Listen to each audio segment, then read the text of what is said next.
Let's understand the simple answer question of the chapter Simple Harmonic Motion and Pendulum related topic, right? So for HSC chapter 8 we are going to cover. So the first problem, which is related to time period T and the length L relationships. If the time period of the second pendulum is 30 seconds, it means T2 is equals to 30 seconds, and the length of the first pendulum is L1, and there is a condition said the second pendulum's effective length is twice of the first one, so L1 is equals to 2 of L2. So L1 is the larger effective length. And what is the time period of T1? Indeed, what is the value of T1?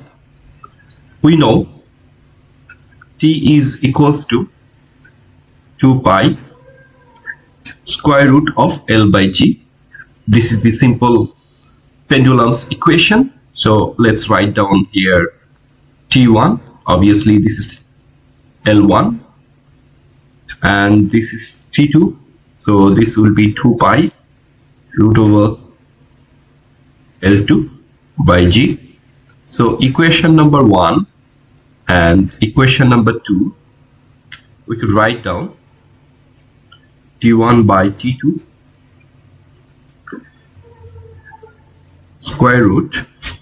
So as T1 is proportional to L1, indeed this will be L1 and this will be L2.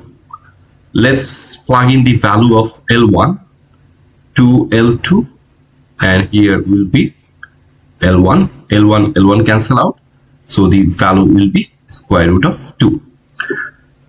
Now the value of T1, so value of T1 is equals to T2 square root of 2.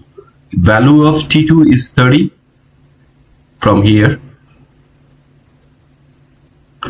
times square root of 2. So the value will be 4.